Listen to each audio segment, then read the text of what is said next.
Yesu ashimwe cyane. Jésus soit loué. Nitwa Moïse Buzurora. Je m'appelle Moïse Buzurora. Ndi umugabo. Je suis un homme. Ndakijijwe. Je suis sauvé. Ndi umukristo. Et je suis chrétien. Umugenzi ujya mu ijuru. Je suis quelqu'un qui va au ciel. Amen. Ndi imbata mwene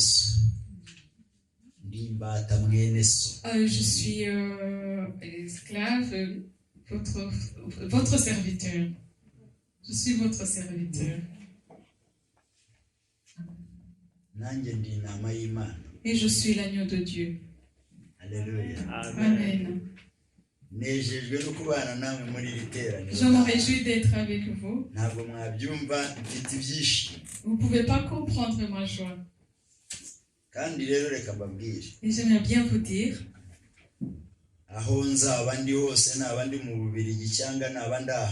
partout je serai, que ce soit en Belgique ou ailleurs, je serai chrétien de Seigneur.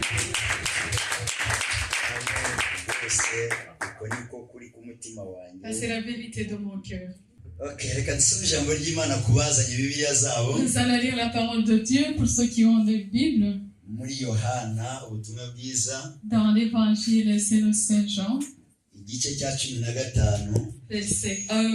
chapitre 15,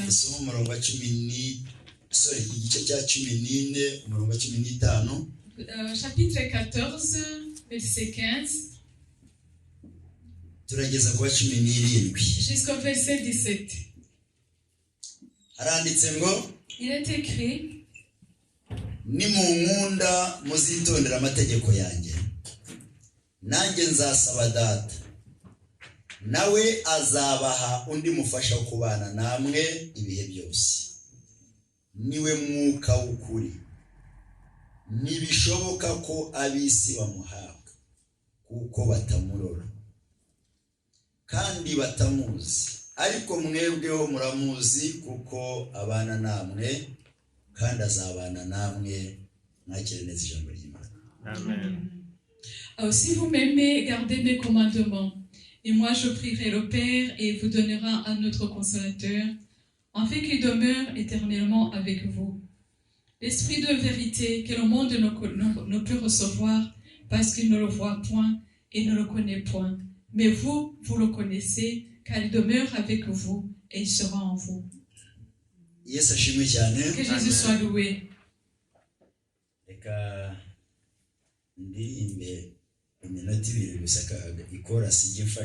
Je vais chanter seulement 2 minutes, un chant qui m'édifie beaucoup. Je vais vous l'enseigner, vous allez m'aider à le chanter.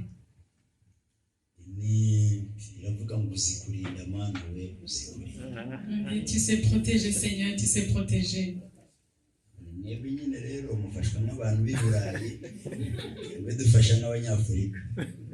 Dites que vous êtes édifiés comme ceux d'Europe, mais nous, on est édifiés comme des Africains. Vous pouvez danser. Peut-être quelqu'un peut vous dire arrête. Mais moi, je vais donc faire à votre rythme.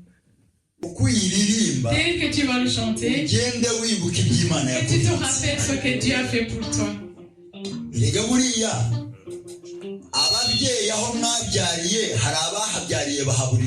Les mamans, là où vous avez accouché, il y en a qui ont accouché et qui ont perdu leur vie. Là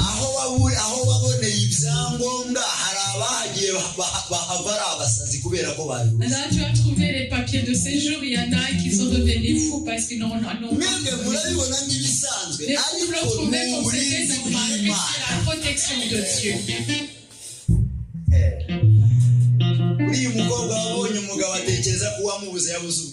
Une jeune fille qui est mariée croit que celle qui n'est pas mariée manque d'intelligence.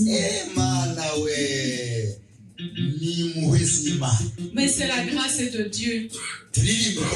Nous allons chanter comme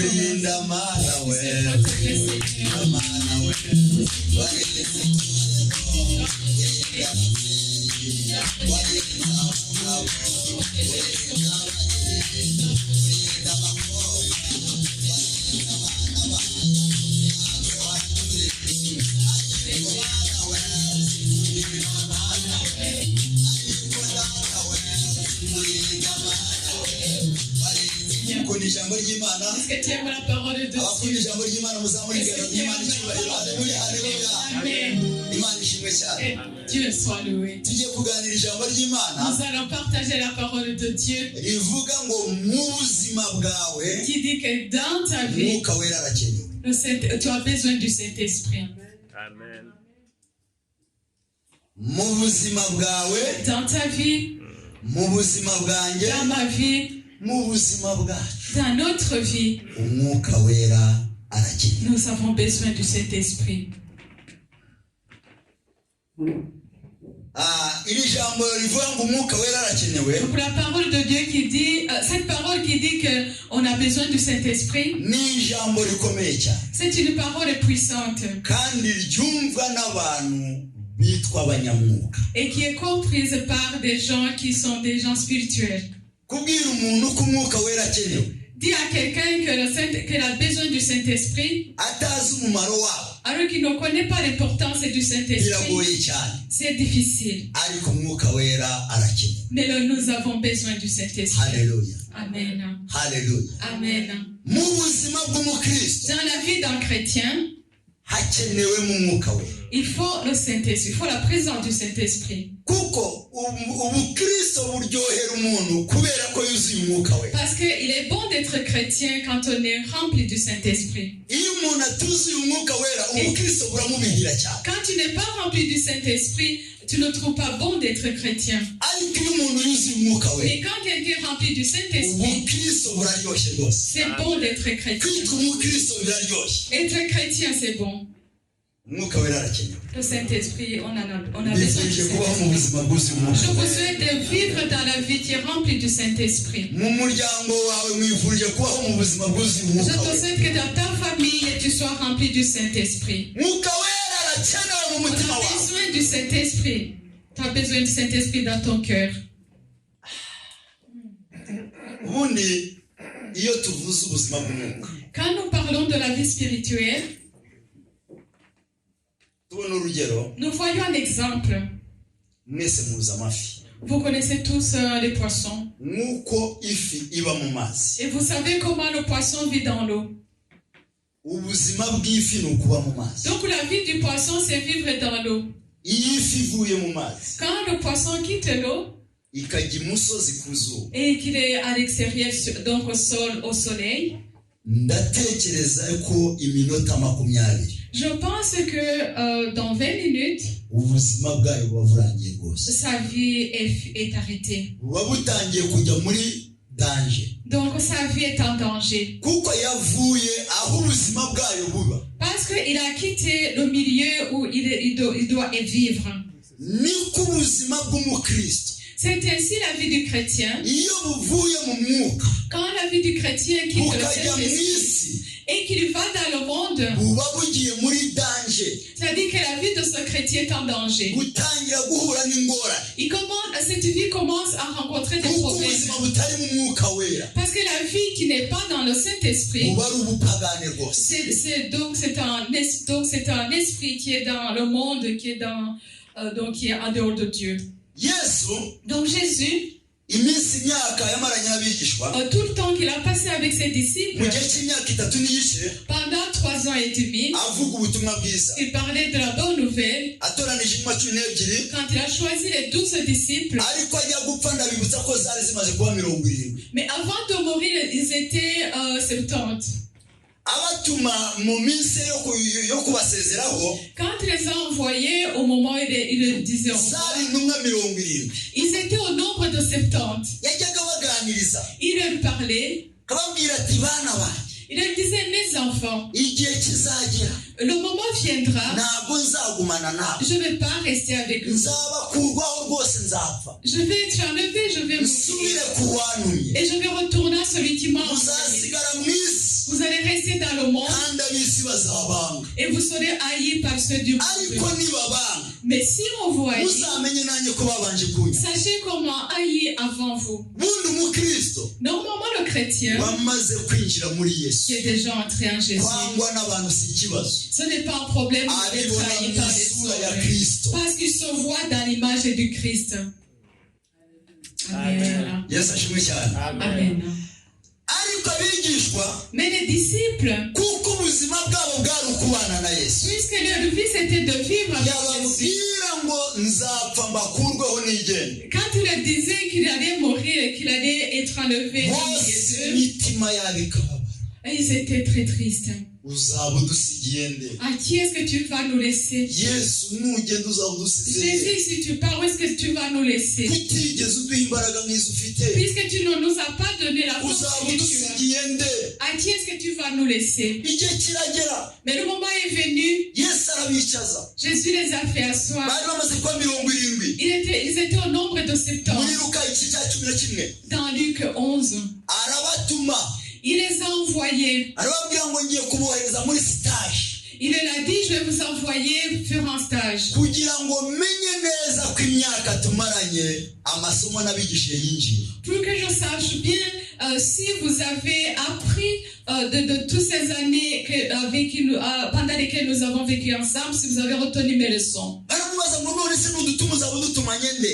Il leur a demandé, si tu nous envoies, tu vas nous envoyer avec qui? Yesu arababwira Jésus leur a dit, nimuhumure n'ayez pas peur. nubwo nzabatuma Même si je vous envoie, nzabana nawe. je serai avec vous. Haleluya. Amen. nubwo muzajya i Burayi Même si vous allez en Europe, nzabana nawe. je serai avec vous. ibyo muzahura nabyo byose Tout ce que vous allez nzaba rencontrer, ndi kumwe nawe. je serai avec ibyo vous. muzakora byose Tout ce que vous allez faire, nzaba ndi kumwe nawe. je serai avec vous. mbibutse ko ibintu byose iyo umuntu abikora ari kumwe n'Imana J'aimerais vous rappeler que quand tu fais tout avec bivamo Dieu, inyungu nyinshi. cela donc donne beaucoup de profit. Haleluya. Amen.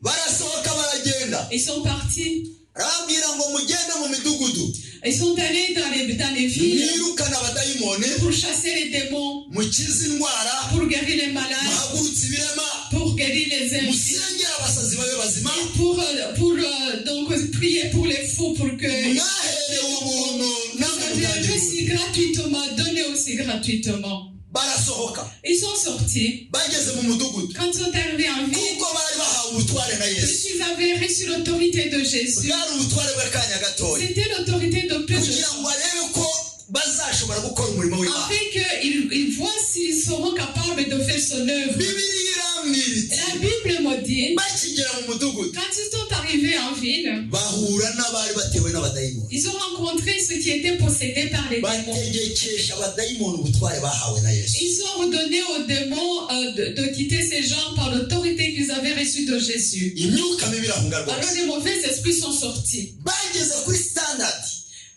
ku rwego Et quand ils sont arrivés à un niveau, rwo guca no ku barwayi ibicucu byabo bigakiza abarwayi. donc de guérir les malades par leurs ombres. ubwo abo bantu ntibakomeye Vous comprenez comment ces gens étaient puissants. bakomeye se Ils étaient puissants. gusa hari ubwoba Est-ce qu'ils devaient avoir peur?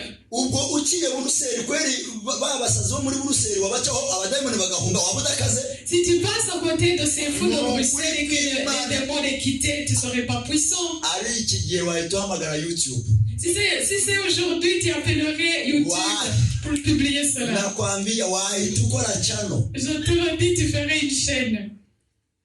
ndabeshya N'est-ce pas? umuntu araryama yarota mu gitondo agahita ajya kuri channel. Donc quelqu'un, quand il a des visions la nuit, il va sur la chaîne pour publier cela. yasengera umuntu urwaye igifu cyakira mu gitondo agahita akora channel. Et quand il prie pour quelqu'un qui a un problème d'estomac qui est guéri, le lendemain il va publier cela sur les chaînes. ubu uyu muntu ukora ibyo ngibyo yarose iyo aza kuba Petero Si une personne comme ça et qui fait cela, et si c'était Pierre, ariko iby'Imana izadukoresha byose mais ce que Dieu va nous ntitukumve faire, ko ari imbaraga zacu que nous ne comprenions pas que c'est tujye pas tureba notre, imbaraga z'Imana yadutumye mais que nous regardions la puissance du Dieu qui nous kuko a tubereyeho guhesha Imana icyubahiro no kwamamaza Imana. parce que nous vivons pour honorer Dieu et pour le glorifier.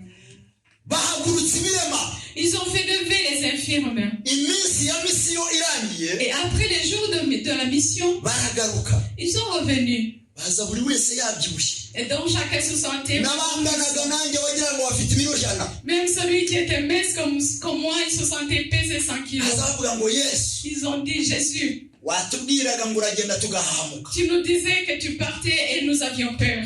none nushaka no mu gitondo ugende Mais là, tu peux même partir ce matin. no problem Il n'y a pas de problème, tu peux même partir.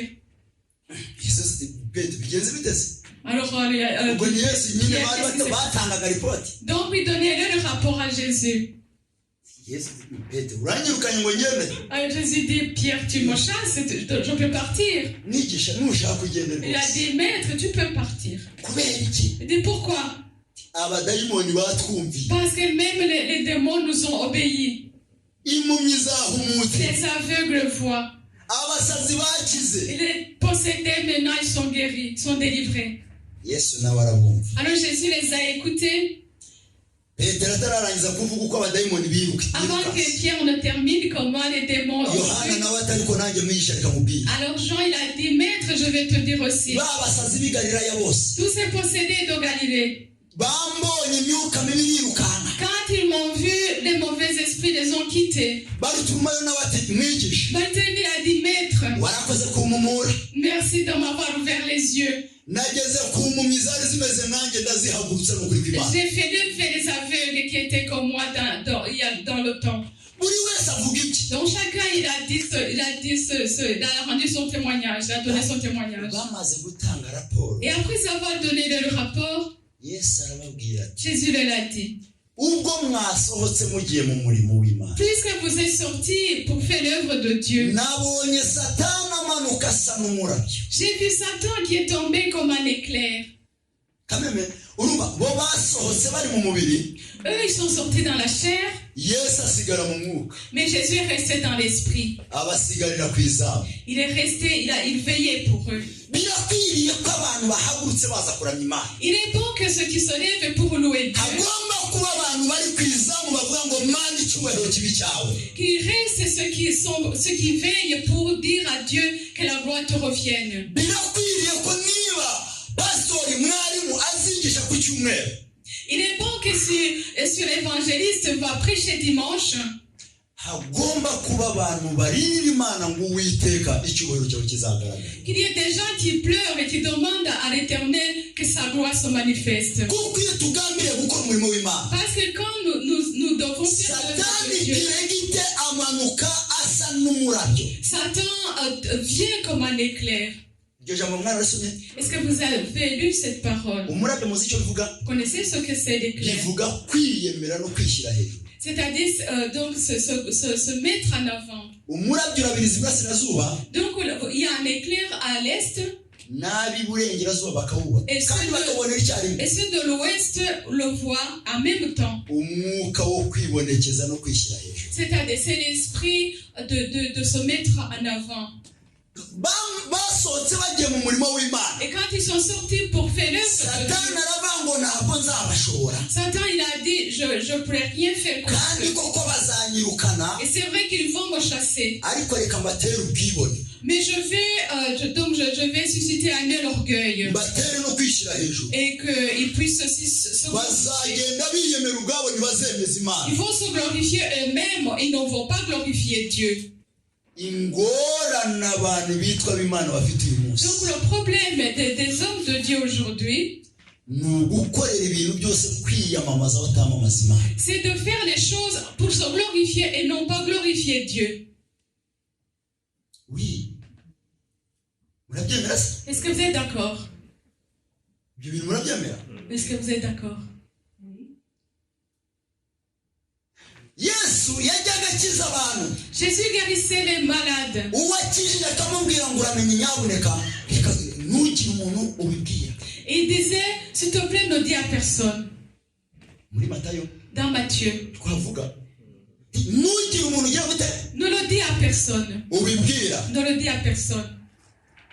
icyatumaga buza abantu kumwamamaza vuba ni iki La raison pour laquelle il interdisait de raconter cela avant le temps, c'est quoi? kwari ukugira ngo ba Herode na ba Kayafa na ba bandi bafite umushiha C'était pour que Hérode et Caïphe, qui étaient méchants, batamurwanya igihe kitaragera umurimo w'Imana utarasohozwa. Nous puissions le combattre avant que l'œuvre de Dieu, qu'il ait le temps de faire l'œuvre de Dieu. None se mugira ngo igituma ubu bibazo byabonetse mu Bukristo ni iyihe mpamvu? Vous pensez que la raison pour laquelle il y a beaucoup de problèmes au milieu des chrétiens, c'est pourquoi? Ugiye guhagurutsa ikirema ahamagara televiziyo. Celui qui va guérir un infirme, il appelle la télévision. Ugiye gusengera umuntu watewe n'abadayimoni arahamagara televiziyo. Celui qui va prier pour les posséder, il appelle la télévision. None se mutekereza ko ibyo byashimisha Satani? Vous pensez que cela peut réjouir Satan?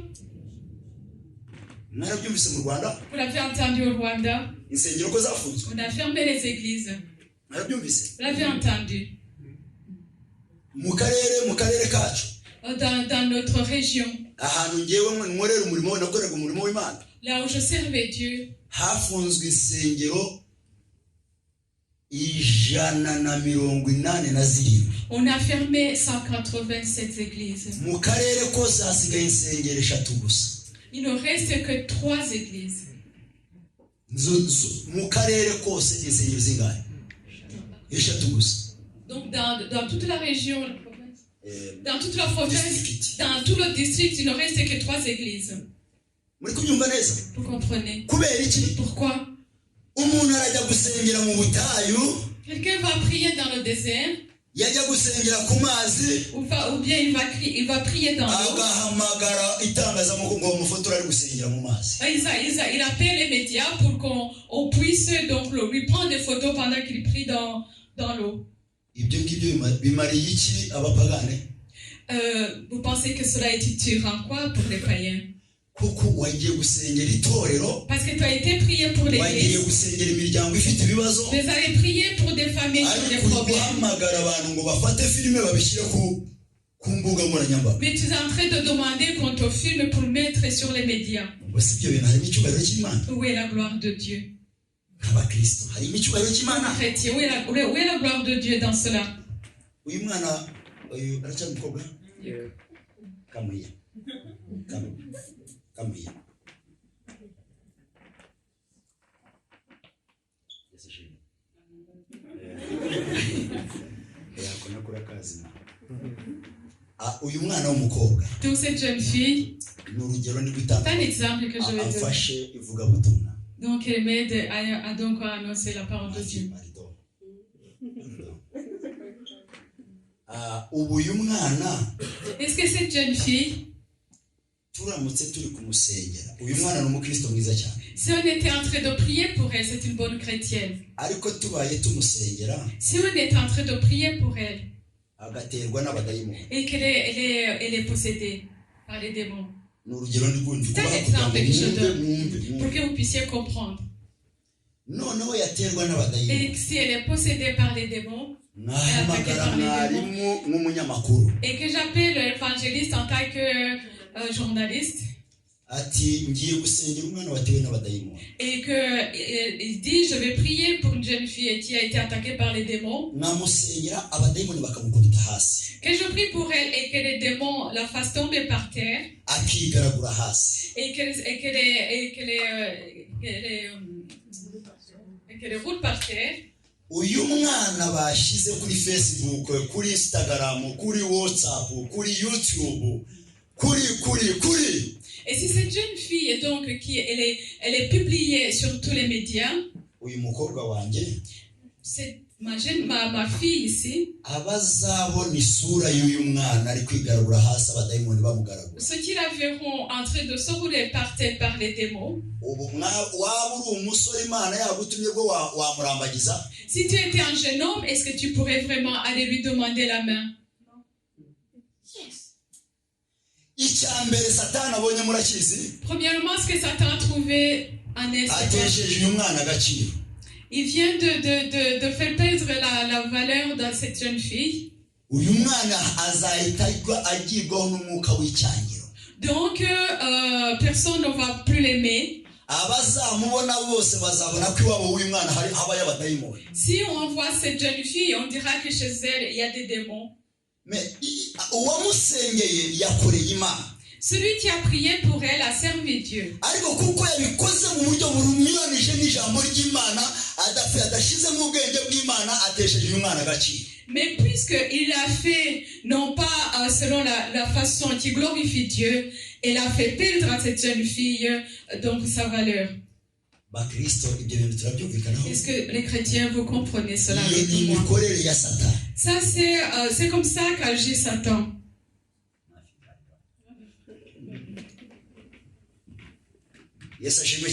Que Dieu soit loué, que Jésus soit loué. ndagira ngo mbafungure mu bitekerezo mumenye uko Satani akora nimumara musaba umwuka wera kubayobora bizatuma mutagenda nk'uko ubushake bwanyu bugenda ahubwo muzagenda mu bushake bw'Imana. J'aimerais vous révéler comment Satan agit afin que vous puissiez agir selon la volonté de Dieu et non pas selon la volonté de Satan. Alors Jésus leur a dit, il leur a dit, j'ai vu Satan qui est venu comme un éclair. Mais après il leur a dit une parole. Je vous donne l'autorité d'écraser le serpent et le scorpion et toute la puissance de l'ennemi. Et si vous mangez du poison, il ne vous fera rien. Alléluia. Amen. Même si Satan est descendu et qu'il est descendu avec le poison pour empoisonner les gens, mais en Jésus nous avons l'autorité. C'est donné par le Saint-Esprit. Cette autorité ordonne aux mauvais esprits et ils fuient. Ceux qui ont l'autorité, alléluia. En Jésus, nous avons l'autorité. Et c'est le Saint-Esprit qui nous donne l'autorité.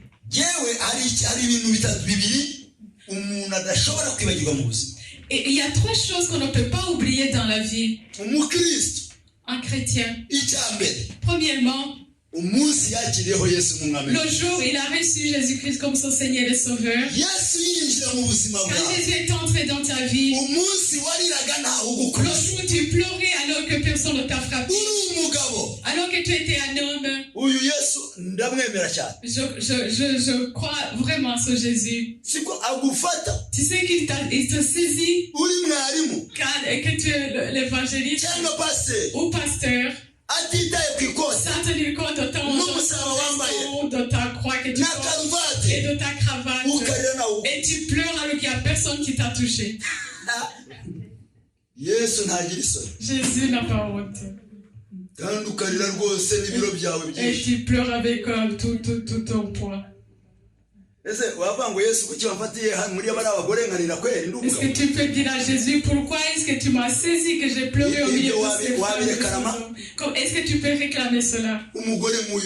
Une dame comme celle-là, devant ses enfants, elle pleure et sa robe est mouillée. Est-ce que quand elle arrive à la maison, Jésus te saisit selon comme il veut, selon son plan? Que Dieu soit loué. Des hommes comme cela. Regarde cet homme. Donc un homme âgé comme le qui ne peut pas ouvrir une bouteille de mythique. Il dit non, Jésus ne peut pas apprécier cela. Amen. J'aime beaucoup Jésus. Il nous a donné le Saint-Esprit. Quand il a reçu Jésus comme son Seigneur et Sauveur, le deuxième jour, que le chrétien n'oublie pas dans sa vie, c'est le jour où il a été rempli du Saint-Esprit. Amen. Le jour où il a été rempli du Saint-Esprit. Moi j'ai été rempli du Saint-Esprit en 93. On avait un représentant qui s'appelait Sanzurwimo Joseph. Vous voyez que ça fait quand même un moment que je suis chrétien. Est-ce qu'il y a quelqu'un qui peut dire que je dois donner un sacrifice? mwebwe bababeshya ariko njye mazemo iminsi. Vous, on peut vous mentir, mais moi, ça fait un moment que je suis sauvé. C'était en 93. C'était au mois d'octobre. Je ne me rappelais plus de la date. Représentant légal wa ADPR. Alors, le représentant légal d'ADPR, il est venu enseigner à Rutongo. C'était Kigali à l'époque.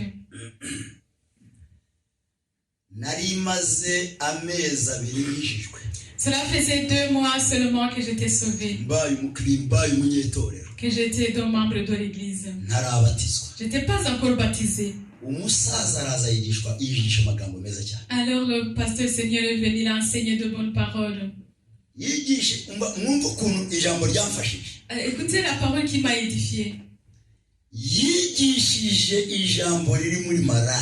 Il a enseigné une parole qui se trouve dans Malachie.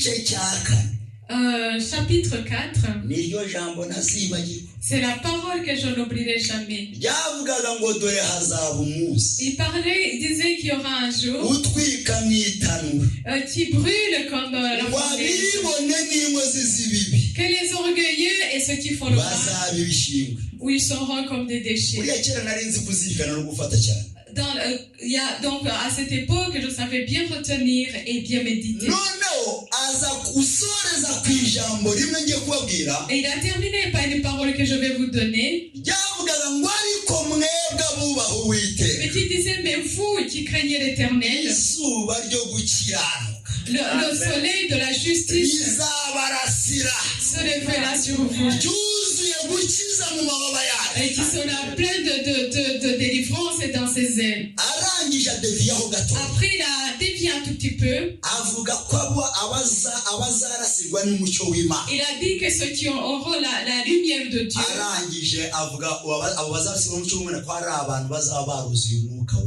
Il a dit que ceux-là sont ceux qui seront remplis du Saint-Esprit. On était en train de préparer la prière de 3 jours.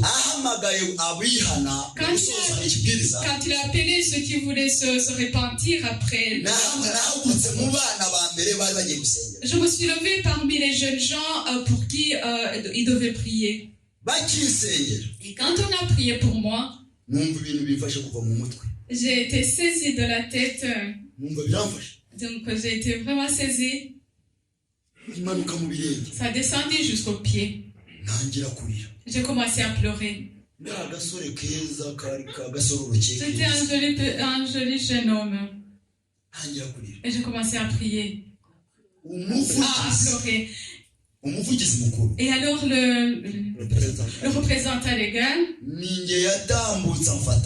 il est venu et il a posé sa main sur moi. Les diacres sont venus pour m'amener à l'arrière-salle pour que je ne continue pas à pleurer. Je pleurais beaucoup. Je me rappelle qu'il a dit, laissez ce jeune homme. Il a prié pour moi. Alors il a appelé donc l'appel de Dieu sur moi. Il a confessé l'appel de Dieu sur moi. Donc ce jour-là, j'ai été rempli du Saint-Esprit. Donc j'ai été rempli du Saint-Esprit. Le lendemain, on a commencé la prière de 3 jours. J'ai été rempli du Saint-Esprit. Umunezero ntanezejwe n'ibirori by'iwacu, ntanezejwe na data yabyaje inka, ntanezejwe na data yenze. Uwo munezero narawusogongeye. Ce bonheur, vraiment un bonheur donc il ne peut pas être comparé au bonheur que j'ai eu pendant les fêtes de chez moi, ou quand il y avait de bonnes choses dans la famille, je l'ai expérimenté. Alléluia. Amen. Le Saint-Esprit. On a besoin du Saint-Esprit. Jésus leur a dit, là où nous avons lu, dans Jean 14, il a dit, ce qui est bon pour vous, c'est que je parte. Parce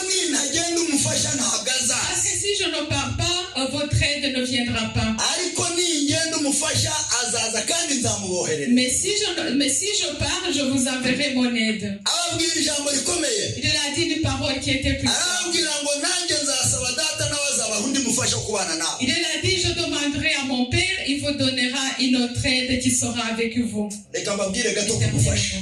Reka mbabwire gato kumufasha. Je vais vous parler un peu du représentant légal. Umufasha. L'aide. Umufasha agufasha gushobora ibyo udashoboye byakunaniye. Donc l'aide t'aide à pouvoir faire ce que tu ne sais pas faire toi-même. Mujya mubona amakursi y'imodoka. Vous voyez des courses de véhicules.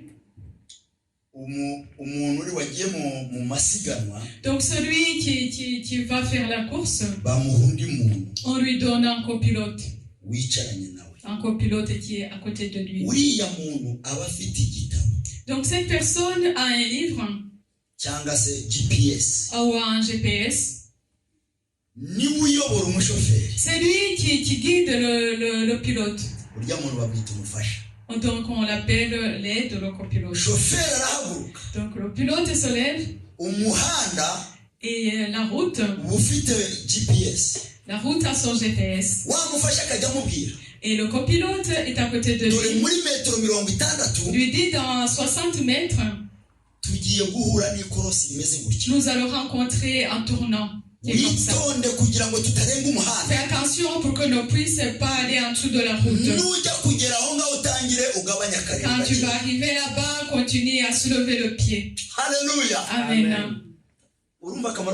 Continuez, vous comprenez l'importance de l'aide. Il t'aide à connaître donc les nouvelles du chemin que tu dois prendre. Et donc cela te prévient des accidents. Cela m'attriste. Quand j'entends qu'un chrétien, que la fille de tête est allée à Bruxelles,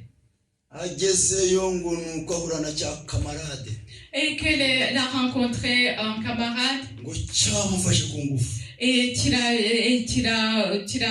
l'as prise de force.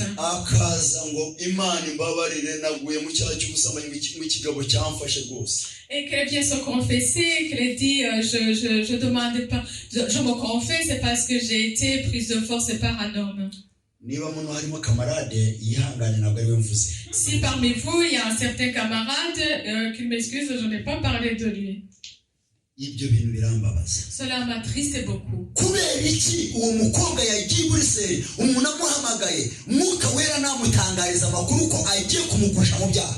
Pourquoi est-ce que cette jeune fille est partie à Bruxelles et le Saint-Esprit qui est en elle ne l'a pas prévenue qu'elle risque d'avoir un problème d'être prise par cet homme qui l'a appelé?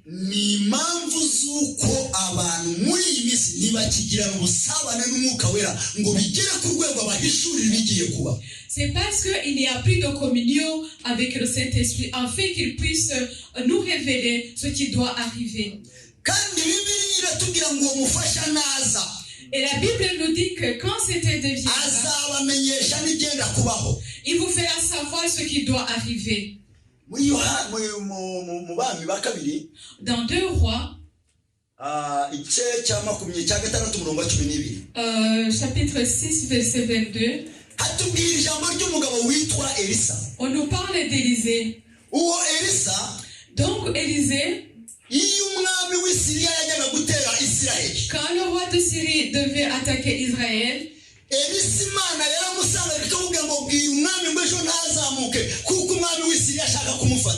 donc Élisée était prévenu par Dieu et lui disait ne te rends pas à Syrie parce que le roi de Syrie doit t'attaquer.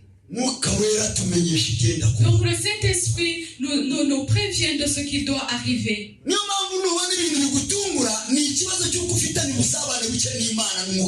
C'est pour cela que s'il y a des choses qui te surprennent, c'est-à-dire que tu n'as pas une bonne communion avec le Saint-Esprit. Je vais vous dire ce qui s'est passé. Amen. Est-ce que vous m'aimez encore? Je peux continuer à prêcher. Je vais vous dire ce qui m'est arrivé. Il y a quelques jours, on était en train de prier. Et Dieu, iransanga il m'a trouvé. irambwira ngo ngiye kukwereka abantu Il m'a dit, je vais te montrer les hommes. ndimo nisengera J'étais en train de prier.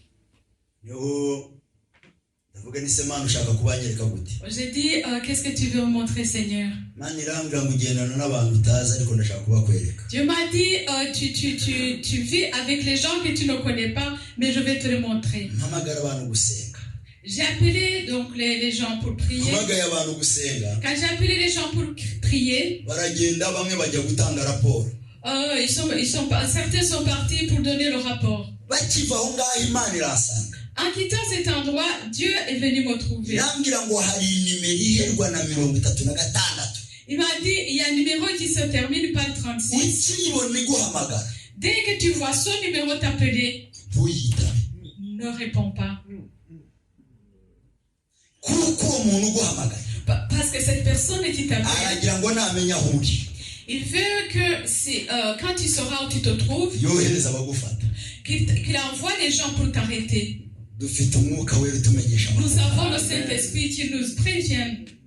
Yesu ashimwe cyane Donne des nouvelles, que Dieu soit loué. umuntu nabonye nko mu isaha imwe n'igice cya kabiri umuntu aramamagara Donc en 1 heure ou 2 heures, la personne m'a ndege appelé. nsanga ni ya nimero Quand j'ai regardé, c'était son numéro. nanga kuyitaba Je n'ai pas répondu. kimara kwanga kuyitaba Quand je n'ai pas répondu, umwuka arambwira ngo le Saint-Esprit m'a dit, nturare mu rugo ujye gusenga ne passe pas la nuit à la maison, mais va prier. njya kwirarira mu masengesho se J'ai passé la nuit dans la prière. iryo joro umuntu aza kumpama kunshaka wari ushinzwe umutekano Et cette nuit, la personne qui était chargée de la sécurité est venue me chercher. kandi uwo ni inshuti yanjye Et c'est mon ami. ni inshuti yanjye nari nzi ko ari inshuti yanjye C'est mon itakwemera ko ami, ibibazo je bibaho croyais que c'était mon ami qui ne pouvait pas être source de mes problèmes. asanga umwuka wera yanyobeje nawe ayobera aho nari Alors il a trouvé que le Saint-Esprit m'avait amené ailleurs, lui il est allé là où je n'étais pas. imana ibirandengeye Alors Dieu m'a secouru. muri 2004 mu kwezi kwa cyenda En 2004, au mois de septembre, nari ndi gusenga ku musozi Buganda j'étais en train de prier sur une montagne en Ouganda. ndi gusenga numva nafashijwe cyane J'étais en train de prier, j'étais fort édifié. umwuka wera arasanga Et le Saint-Esprit est venu me trouver. akoresheje umukecuru nari nsanze ku musozi Il a asenga envoyé une dame âgée que j'avais trouvée à la montagne. arambwira ngo umva mwana wa Il a dit, mon enfant, muhaye umugisha wo kurira indege je te donne la bénédiction de voyager dans l'avion. 2004 En 2004, mu kwezi kwa cyenda en septembre, muhaye umugisha wo kurira je te donne la bénédiction de kandi voyager en data na avion. mama batarayuriye Alors que mon père et ma mère n'ont pas voyagé en avion. bakuru banjye ntawayuriye Mes frères n'ont pas voyagé en avion. imana irabimbwira Mais Dieu me l'a dit. nari umwana muto cyane J'étais un jeune enfant. mu myaka nka makumyabiri na Un jeune homme, makumyabiri n'umwe. j'avais autour de 21 ans. imana ibimbwiye Quand Dieu me l'a dit, nkomeza kurinda iryo sezerano imana impaye j'ai continué à garder cette promesse que Dieu veut ariko nous donner. ndagira ngo mbatangarize amakuru Mais j'aimerais vous annoncer que 2024 en 2024, ku itariki 16 le 16, saa 2 n'igice à 8h30, nuriye indege je suis montée dans l'avion. Alléluia. none muzima naje n'amaguru Et vous croyez que je suis venue à pied? ese ko mudaha imana icyubahiro naje n'amaguru se Est-ce que je suis venue à pied? hano bahaza n'amaguru se Est-ce qu'on vient ici à pied? wenda wowe ubwo waje n'amaguru ntabwo wabyumva Peut-être si toi tu es venu à pied, nuriye indege rwose je suis montée dans l'avion. kuko ari nta jambo imana ivuga ngo rigiye gute Parce qu'il y a une parole que Dieu dit. haleluya Amen. isezerano ryari maze imyaka ingahe Ma promesse a duré 20 ans. imyaka 20 20 ans. ripfa kuba ryavuye mu kanwa k'imana L'important, c'est que cette parole sorte de la bouche de Dieu. ntawarihindura rwose Personne ne peut changer cette parole. umuntu wuzuye umwuka wera Quelqu'un qui est rempli du Saint-Esprit, byoroheye abantu kubana nawe il rwose est facile de vivre avec lui. ubundi kubana n'umuntu utuzuye umwuka wera Vivre avec quelqu'un qui n'est pas rempli du bigusaba Saint-Esprit kwihangana te demande de la patience. yes sibyo N'est-ce pas? umuntu utuzuye umwuka wera Quelqu'un qui n'est pas rempli du kubana Saint-Esprit, nawe vivre avec lui. umugore utuzuye umwuka wera Une femme qui n'est pas remplie du Kubana nawe. Saint-Esprit, vivre avec elle. aba ari amavubi C'est vraiment comme des grippes. umugabo utuzuye umwuka wera Un homme qui n'est pas rempli du Saint-Esprit. kubana nawe Vivre avec lui, bigusaba kwihangana cela te demande de la patience. ni ukuri kw'Imana Je vous assure. ariko umuntu wuzuye umwuka Et wera quelqu'un qui est rempli du Saint-Esprit, nibyo bintu biryoshye kubana nawe c'est très agréable de vivre avec lui. abagalatiya Dans Galates, igice cya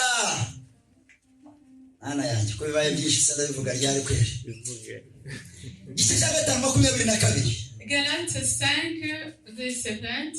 22 Galates 5, verset 22. hatubwira ijambo Il nous a dit, rivuga imbuto z'umwuka qui parle des fruits du Saint-Esprit.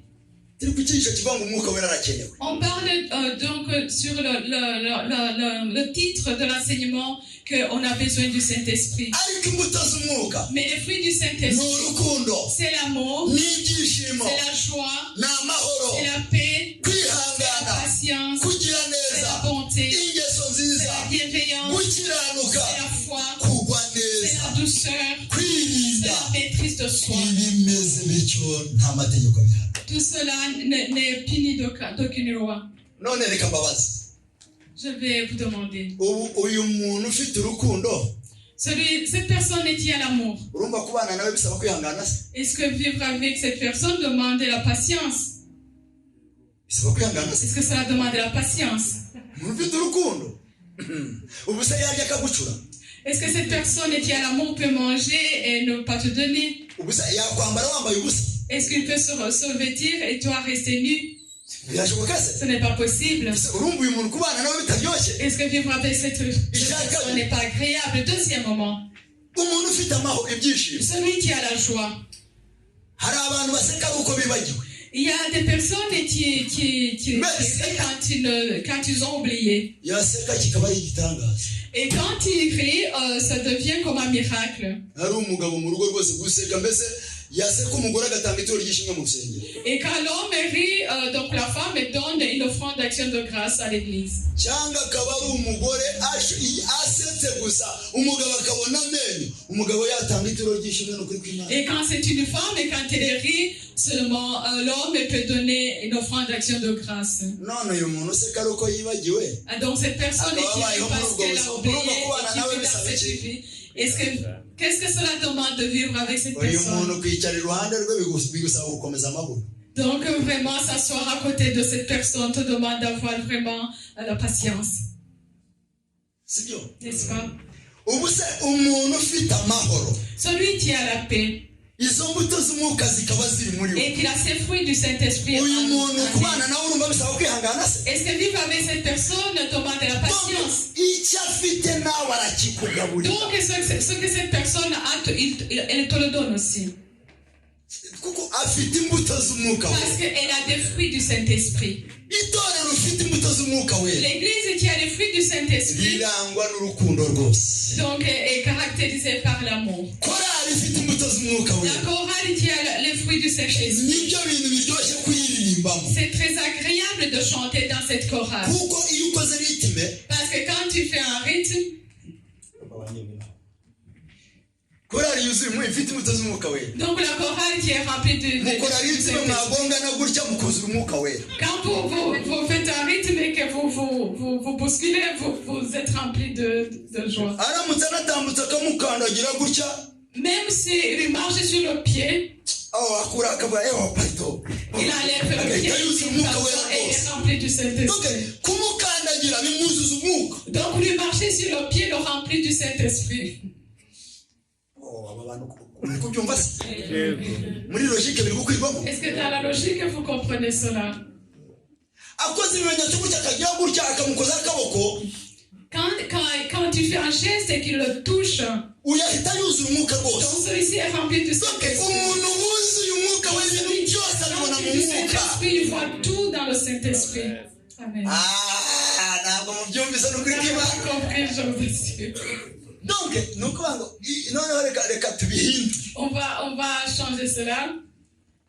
korali ituzuye umwuka wera La chorale qui n'est pas remplie du Saint-Esprit.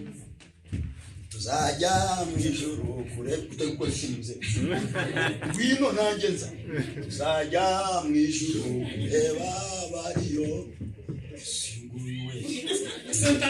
ubwo dirija agahita aza akamushyira inyuma kandi bitari muri gahunda. Ils se bousculent, alors le dirigeant il vient. kandi uyu nawe akagenda amazuru n'amabinga yabyo. Et donc ici il va derrière très fâché. bakaririmbira inyuma nyine Et il chante par derrière. nk'uri mu rukiko. Comme si c'était quelqu'un qui est devant le tribunal.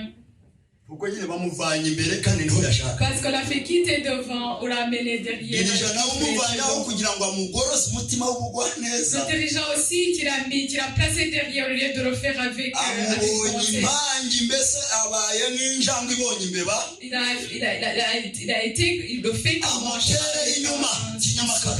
Et il l'envoie derrière. ubwo uyu muntu azaririmba abyimbye ashya. Et donc cette personne va chanter. uwo yafashanye nawe hariya nawe azaririmba amureba inyuma. Et celui qui l'a bousculé, il va chanter en le regardant derrière. Reste là derrière. Chante toujours derrière, moi je resterai devant.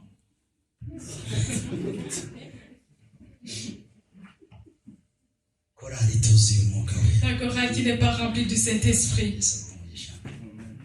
Alléluia. Donc, quand il n'y a pas le Saint-Esprit, il n'y a pas de fruit du Saint-Esprit. Quand il y a le Saint-Esprit, donc ils sont dans la communion de complémentarité. Tout ce qu'ils font, ils se complètent. Il n'y a personne qui détruit l'autre. Quand ils entendent qu'il y a quelqu'un qui a un problème, ils ne voient pas cela comme c'est une punition de Dieu, mais ils voient que c'est une épreuve. Mais ceux qui ne sont pas remplis du Saint-Esprit, quand il a un problème, on dit, ah, on l'avait dit. N'est-ce pas qu'on avait dit que Jean ne sera plus mangé? Et tout, on voit que c'est une punition de Dieu. N'est-ce pas? On a besoin du Saint-Esprit. Alléluia. Amen. Nous allons clôturer. Je vais parler sur une chose.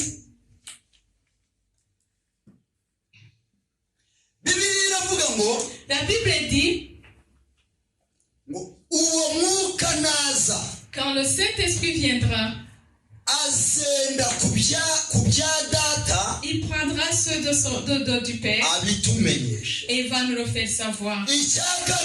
Deuxième moment, il va nous rappeler ce qui nous a été dit par Dieu. Je vais vous dire, le Saint-Esprit ne va pas te rappeler ce que tu ne connais pas. Si tu prends le temps de 20 minutes de lire la Bible, le Saint-Esprit te rappellera ce que tu as lu. N'est-ce pas?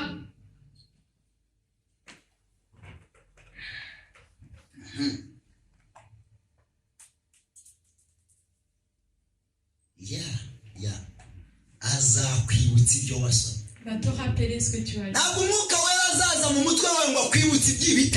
Le Saint-Esprit ne viendra pas dans ta tête pour te rappeler ce qu'il n'y a pas.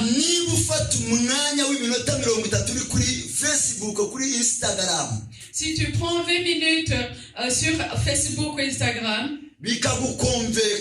et cela te convainc.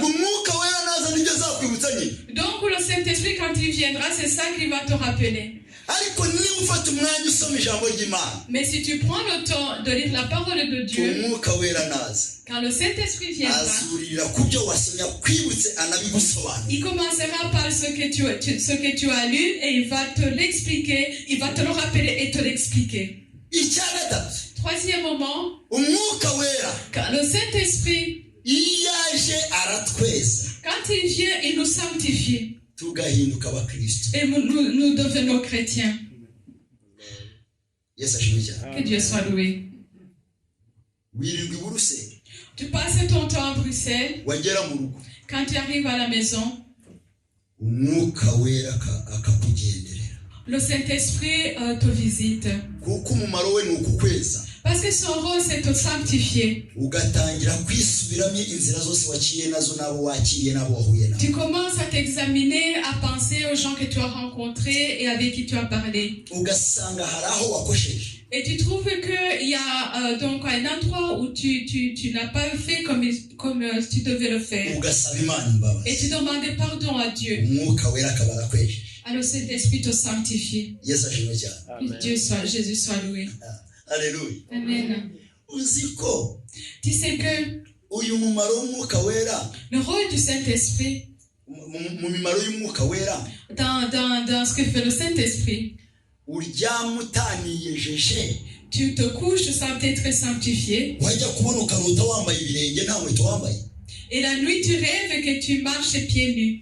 cyangwa ukarota uri iwanyu mu cyaro aho waturutse kwa nyogokuru. Ou tu rêves et tu te trouves au village chez ta grand-mère. ukabona uri guhinga iwanyu kandi uri i Burayi. Et tu es en train de cultiver chez toi alors que tu es en Europe. ubwo utarabirota uragira ngo ntibibaho. Si tu n'as pas encore rêvé de cela, tu penses que ça n'existait pas. Mais j'ai l'impression que vous en avez déjà ndi rêvé. kubabona mukajya ndi kubara nkabonamo mwarabirose bamwe. Je vous vois, j'ai l'impression que certains ont déjà fait ces rêves. donc umwuka wera arimo araguha amakuru. Donc le Saint-Esprit est en train de te donner les nouvelles.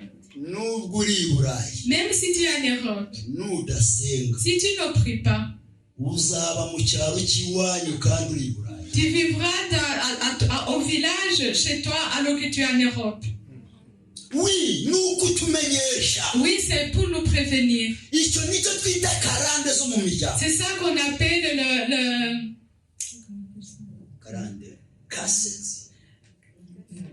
les malédictions héréditaires. Oui. yes. noneho nubone wicaye ugenda muri tarampo, hajya ni tarampo Tu ne te vois pas dans le tram yes. cyangwa tire ou dans le train, cya kindi kigenda munsi y'ubutaka. donc tu voyages sous terre. ubanza umenye ko sogokuru yapfuye atarakigendamo. Sache que ton grand-père n'a pas voyagé kandi ibyo dans bibabaye le satani kuko uri kukigendamo. et ça ne réjouit pas ça. ntabwo satani yishimye. Satan n'est pas content. aho niho uzasanga C'est là que tu vas umuntu trouver akaba ari ku mugabane w'uburayi, que quelqu'un est en Europe, ari ku bukene bumeze nk'ubwa nyirakuru bwaramwoka, mais il a la pauvreté de sa grand-mère. kandi abandi barakora bikagera gute Alors que les bikemera. autres travaillent et ça kuko va. satani yarakariye iyo viziyo. Parce que Satan s'est fâché contre cette vision. niyo mpamvu umwuka wera icyo atumarira, C'est pour cela que ce que iyo dusinziriye aradusanga akatwereka iby'iwacu. quand nous dormons, il vient en vision pour nous montrer ce de chez nous, kugira ngo tubone uko dusenga twibohoza kuri karande afin z'iwacu. qu'il puisse nous aider, afin que nous puissions prier pour nous être délivrés des malédictions héréditaires. none ubwo mwese ko mbareba ahangaha, Je vous vois tous ici. sindi kubona harimo abantu bahora barota bari muri primaire. J'en vois qui rêvent chaque fois qu'ils sont à l'école primaire. none se ko uri umugabo ufite imvi n'ubwanwa, ubwo primaire mu wa kabiri koko uzasubirayo ryari? Puisque je vois que tu es un homme et qui a des cheveux blancs, comment est-ce que tu peux être en deuxième année primaire? kandi warabirose. Et pourtant, tu as rêvé de cela. ntugire ubwoba, N'aie pas peur. ahubwo Imana iri kuguhishura. Mais Dieu est en train de te révéler. umwuka wo kudatera imbere urimo urakwata, Et l'esprit de non-avancement est en train de te ariko révéler. umwuka w'Imana ari kuguhishurira Et le Saint-Esprit est en train de te ngo donner nuko la utuye révélation. ahangaha muri aya mahanga, Même si tu habites ici en ariko Europe, umwuka wo kudatera imbere kuzahora l'esprit de inyuma nyine kuzahora inyuma. non-avancement te poursuivra. ugomba kubona izo nzozi mu gihe uzibonye, Tu dois avoir ces rêves et quand tu as ces wakanga rêves, ukabwira Imana ngo ndagushimye Yesu, quand tu te réveilles, tu dis merci ubwo Jésus. umwuka wera mishuri Parce que le Saint-Esprit vient de me révéler. umureho karande zo gukomezanya n'abariya bana twiganye muri primaire. Ôte la malédiction d'être avec ces élèves qui étaient avec moi en deuxième primaire. uwo mwuka w'ukuri naza Quand cet esprit de vérité azababwira viendra, igenda kubaho, il vous révélera ce qui doit arriver. azababwira amakuru y'ibiri imbere Il vous yanyu donnera les nouvelles de ce qui doit arriver. kugira ngo arusheho kubatunganyiriza kwinjira mu iterambere ry'umwuka. Afin qu'il puisse vous préparer à entrer dans la percée spirituelle. bakristo bene data, chrétiens, frères et sœurs, mbifurije umugisha w'Imana je vous souhaite la bénédiction de Dieu. kandi imyaka muzamara muri iyi si Et toutes les années que vous allez passer dans ce monde, mbifurije kubaho mu buzima buyoborwa n'umwuka wera. je vous souhaite de vivre dans une vie qui est conduite par le Saint-Esprit. kuko umwuka wera niwe utweza, Parce que c'est le Saint-Esprit qui nous sanctifie. umwuka wera niwe udutunganya, C'est le Saint-Esprit qui nous sanctifie. umwuka wera niwe murinzi uturinda ibyago C'est n'amakuba. le Saint-Esprit qui nous protège des malheurs et des épreuves. kuko aho wakaguye umwuka wera akumenyesha amakuru bigatuma utahagwa. Parce que le Saint-Esprit te prévient et tu ne tombes pas là où tu devais tomber. badiyakoni b'itorero ryacu Diacre de l'Église, turabifuriza kuzuza umwuka nous wera. vous souhaitons d'être remplis du Saint-Esprit. bayobozi b'itorero Dirigeants du Saint-Esprit, tugire umugambi wo kuvuga ngo mwami dusukeho uwo mwuka wera tuyobore, demandons que le Saint-Esprit puisse nous conduire, nous kuko conduire. umwuka wera niwe uzadufasha Parce que c'est le Saint-Esprit qui va nous aider akatumenyesha igenda kubaho, et qui nous fera savoir ce qui doit arriver. akaduhishurira umugambi Imana Et idufiteho. qu'il va nous révéler le projet de Dieu sur nous. tujye gusenga Imana, Nous allons prier Dieu. tubwire Imana ngo mwami Yesu Et nous allons dire, Seigneur Jésus, dukeneye umwuka wawe wera. nous avons besoin du Saint-Esprit. haleluya Amen. haleluya. Amen. tubwire Imana ngo mwami Yesu Nous allons dire à Dieu, Seigneur Jésus, haguruka ku birenge byawe, lève-toi sur tes pieds, haguruka ku maguru yawe dusenge Imana. lève-toi sur tes jambes et nous allons prier.